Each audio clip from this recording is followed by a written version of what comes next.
우리 하나님 말씀 보도록 하겠습니다. 하나님 말씀 역대하 21장 2절에서 20절까지 말씀입니다. 역대하 21장 2절에서 20절까지 말씀입니다. 여호사밧의 아들 여호람의 아우들 아사랴와 여히엘과 스가랴와 아사랴와 미가엘과 스바랴는 다 유다 왕 여호사밧의 아들들이라. 그의 아버지가 그들에게는 은금과 보물과 유다 견고한 성읍들을 선물로 후히 주었고 여호람은 장자이므로 왕위를 주었더니 여호람이 그의 아버지의 왕국을 다스리게 되어 세력을 얻은 후에 그의 모든 아우들과 이스라엘 방백들 중 몇 사람을 칼로 죽였더라. 여호람이 왕위에 오를 때에 나이가 32세라 예루살렘에서 8년 동안 다스리니라. 그가 이스라엘 왕들의 길로 행하여 아합의 집과 같이 하였으니 이는 아합의 딸이 그의 아내가 되었음이라.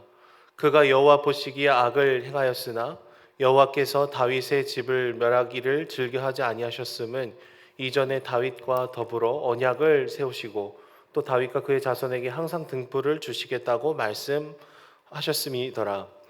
여호람 때에 에돔이 배반하여 유다의 지배하에서 벗어나 자기 위에 왕을 세우므로 여호람이 지휘관들과 모든 병거를 거느리고 출정하였더니 밤에 일어나서 자기를 에워싼 에돔 사람과 그 병거의 지휘관들을 쳤더라. 이와 같이 에돔이 배반하여 유다의 지배하에서 벗어났더니 오늘까지 그러하였으며 그때 림나도 배반하여 여호람의 지배하에서 벗어났으니 이는 그가 그의 조상들의 하나님 여호와를 버렸음이더라. 여호람이 또 유다 여러 산에 산당을 세워 예루살렘 주민으로 음행하게 하고 또 유다를 미혹하였으므로 선지자 엘리야가 여호람에게 글을 보내어 이르되 왕의 조상 다윗의 하나님 여호와께서 이같이 말씀하시기를 내가 내 아비 여호사밧의 길과 유다 왕 아사의 길로 행하지 아니하고 오직 이스라엘 왕들의 길로 행하여 유다와 예루살렘 주민들이 음행하기를 아합의 집이 음행하듯 하며 또 내 아비의 집에서 너보다 착한 아우들을 죽였으니 여호와가 내 백성들과 내 자녀들과 내 아내들과 내 모든 재물을 큰 재앙으로 치시리라. 또 너는 창자의 중병이 들고 그 병이 날로 중하여 창자가 빠져나오리라 하셨다 하였더라. 여호와께서 블레셋 사람들과 구스에서 가까운 아라비아 사람들의 마음을 격동시키사 여호람을 치게 하셨으므로 그들이 올라와서 유다를 침략하여 왕궁의 모든 재물과 그의 아들들과 아내들을 탈취하였으므로 막내 아들 여호아하스 외에는 한 아들도 남지 아니하였더라. 이 모든 일 후에 여호와께서 여호람을 치사 능히 고치지 못할 병이 그 창자에 들게 하셨으므로 여러 날 후 2년 만에 그의 창자가 그 병으로 말미암아 빠져나오매 그가 그 심한 병으로 죽으니 백성이 그들의 조상들에게 분향하던 것 같이 그에게 분향하지 아니하였으며 여호람이 32세에 즉위하고 예루살렘에서 8년 동안 다스리다가 아끼는 자 없이 세상을 떠났으며 무리가 그를 다윗성에 장사하였으나 열왕의 묘실에는 두지 아니하였더라. 아멘. 요새 영화나 드라마를 보게 되면은요 재벌 3세에 해당하는 사람들이 뭐 등장인물로 나올 때도 있고 뭐 기사에도 나올 때가 있습니다. 그의 부모님, 뭐 조 부모님들은 거의 뭐 맨땅에 헤딩을 하듯이 사업을 시작하고 건실한 회사를 이루어갔더라면 재벌 3세에 해당하는 사람들은 태어날 때부터 결핍이 없는 상태에서 태어날 때가 종종 있습니다. 그래서 힘든 시절을 모르고 여러 가지 이렇게 기행들을 하는 것들을 저희가 뭐 기사, 뭐 드라마, 뭐 뉴스를 통해서 이렇게 보게 되는 것이죠. 나보다 나이가 훨씬 많으심에도 불구하고 운전을 해주시는 분에게 이렇게 뭐 폭언을 한다든지 일을 하는 다른 사람들을 함부로 대한다든지 뭐 그런 일들이 종종 보고 들리게 됩니다. 그들은 때로는 2살, 뭐 3살밖에 되지 않았음에도 불구하고 뭐 빌딩을 소유할 때도 있고요. 뭐 사고 싶은 것, 하고 싶은 것을 어떤 고민도 하지 않으면서 살아갈 수 있는 그런 풍요로움 가운데 있을 수도 있겠습니다. 하지만 여러분 그들은 단 한 번도 결핍이라는 것을 겪어본 적이 없기 때문에 오히려 더 본질적인 결핍 가운데 다다르게 될 때가 있습니다. 마음속에 깊은 감사를 올려드린 적이 없고 사람이 얼마나 작고 얼마나 연약한 존재인지를 깨달을 기회가 없고 겸손하기가 쉽지 않은 것이죠.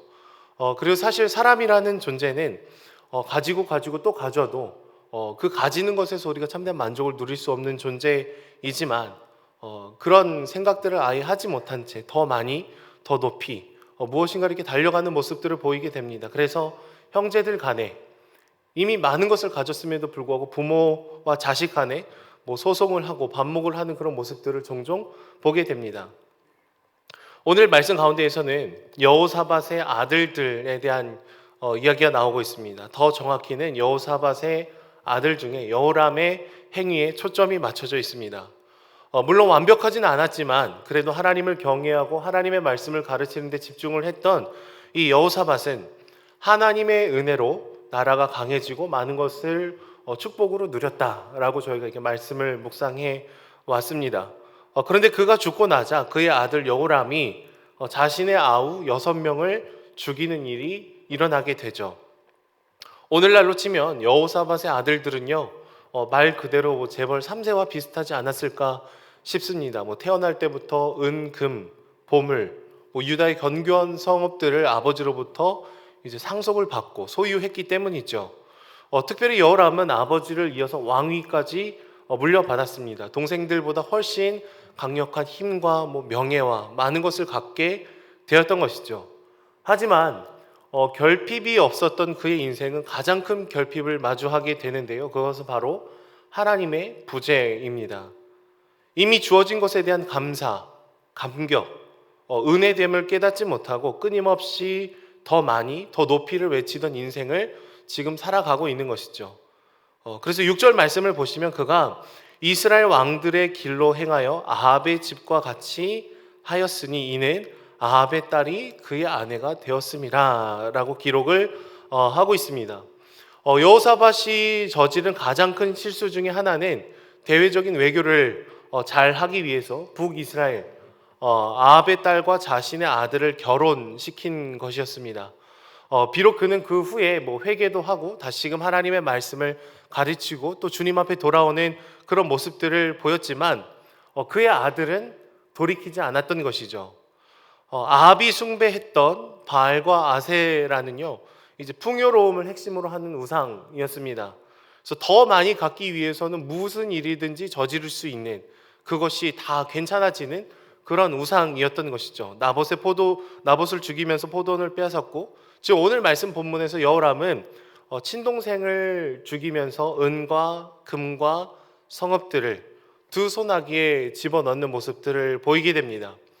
이 역대기의 저자는 하나님의 길을 떠났을 때 남유다에게 어떤 일들이 일어나는지를 지금 얘기를 하고 있는 것이죠.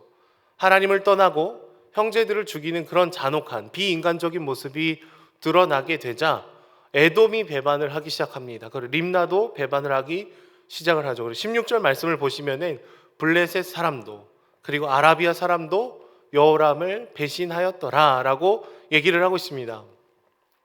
특별히 뒤에 나오는 블레셋 사람과 아라비아 사람들은요 역대기 17장 말씀을 보시면은 여호사밧이 하나님의 말씀을 따라서 순종을 하였을 때 하나님이 여호사밧과 함께하는 것을 보고 두려워해서 감히 공격할 엄두를 내지 못했던 종족 중에 하나입니다. 오히려 그들은 조공을 바쳤다라고 얘기를 역대하 17장에는 기록이 되어 있죠. 그러니까 이 역대하 17장과 21장은 마치 이렇게 데칼코마니처럼 대조가 되고 있는 것입니다. 하나님을 경외하고 섬길 때 많은 민족들이 유다를 섬겼다. 그들을 칠 만한 담대함이 없었다. 이렇게 얘기를 하고 있고요. 하나님의 말씀을 버리고 막 산당으로 음행으로 나아갔을 때 많은 민족들이 다시금 돌아서는 모습들을 그려내고 있는 것이죠. 우리 인생 가운데 가장 중요한 핵심이 무엇이라고 지금 얘기를 하고 있는 것일까요? 하나님을 경외하는 삶, 그것이 가장 큰 복이고 그것이 우리에게 가장 필요하다라는 것이죠. 하나님을 떠나는 순간, 다른 우상이 우리 안에 들어오는 순간 우리는 인간답지 못한 모습들을 보이게 되고 더 많은 것을 갖기 위해서 친동생 6명을 기꺼이 죽일 수 있는 그런 잔혹함이 사람들 마음속에 들어갈 수밖에 없다라고 지금 얘기를 해주고 있는 것이죠. 또 한편으로는 우리 인생 가운데 한 번의 실수가 얼마나 큰 영향을 가질 수 있는지에 대해서도 경고를 하고 있는 것 같습니다. 여호사밧은 실수와 잘못을 했다가 분명히 주님 앞에 돌이켰습니다. 다시 하나님의 말씀과 율법을 가르쳤습니다. 하지만 우상을 섬기는 북이스라엘과의 이 정략적인 결혼이 얼마나 치명적이었는지가 오늘 말씀에 계속해서 흘러가고 있는 것이죠. 요새 저희 그 셋째 딸이 말을 굉장히 잘하는데요. 이제 때를 부리기 시작을 합니다. 그래서 화장실에 가서 계속 무한 반복으로 이렇게 손을 씻는 일들을 하고 있는데, 제가 주혜야 그만해라 이렇게 얘기를 하면은 주혜가 혀 짧은 목소리로 아빠 한 번만 막 얘기를 해. 한 번만 하지 말라고 하면 조금만, 또 하지 말라 그러면 마지막, 그러면서 계속 손을 씻습니다. 너무 귀여워서 계속 뭐 2시간이고 3시간이고 씻으라고 하고 싶습니다. 그런데 그 한 번만, 그 한 번이 우리 커다란 문제가 될 때가 많은 것이죠. 여러분, 치명적인 죄악은 한 번 우리 안에 들어왔을 때 우리 삶을 황폐하게 만드는 것들을 저희가 보고 듣습니다. 뭐 외도를 한다든지, 뭐 음주운전 한다든지, 두 눈을 딱 감고 이번 한 번만. 근데 그 한 번이 한 번이 아닐 때가 훨씬 더 많더라라는 거예요. 여호사밧이 삶을 전체적으로 봤을 때 너무너무 아쉬운 지점들이 있는 것이죠. 결국 엘리야 선지자는 여호람의 그 죄악을 정확하게 지적하고 있습니다.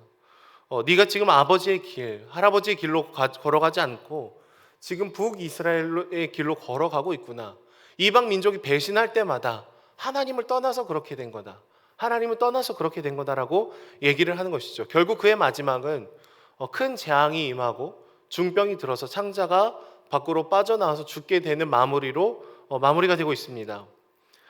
결국 하나님의 말씀을 거절하고 무시하고 주님을 경외하지 않는 자의 모습은 우리 스스로 선택한 그 죄가 우리에게 주는 그 결과가 굉장한 비참함이고 비인간적이고 끊임없이 누군가의 삶을 파괴하는 삶으로 흘러갈 수밖에 없는 것이죠. 중요한 것은 단 한 번입니다.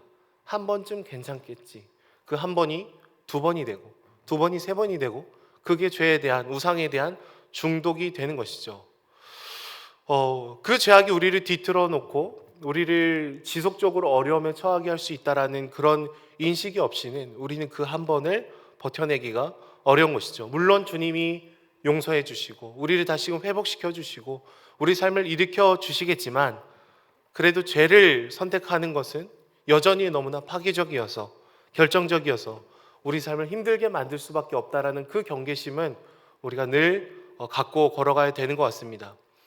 주 안에 사랑하는 여러분, 결핍을 모르는 인생이 가장 큰 결핍으로 달려가듯이 때로는 우리 삶에 주어진 여러 힘듦과 어려움과 고통과 결핍들은요, 하나님을 찾는 기회이자 통로가 될 때가 있습니다. 우리는 약하지만 그래서 주님을 찾고, 우리는 부족하지만 그래서 주님의 손을 꽉 붙들 수 있는 것이죠. 물론 이것은 우리가 원하는 그런 낭만적인 그림은 아니지만, 그럼에도 불구하고 주님께 나아가게 되는 놀라운 신비가 우리 삶에 주어지게 되는 것 같습니다. 끊임없이 결핍을 메우기 위해서 더 경쟁하고 더 열심으로 더 주님 곁을 떠나가는 그런 인생이 아니라 오롯이 주님 한 분만을 따라가고 섬기는 그 은혜가 오늘도 우리 삶에 있기를 축복합니다.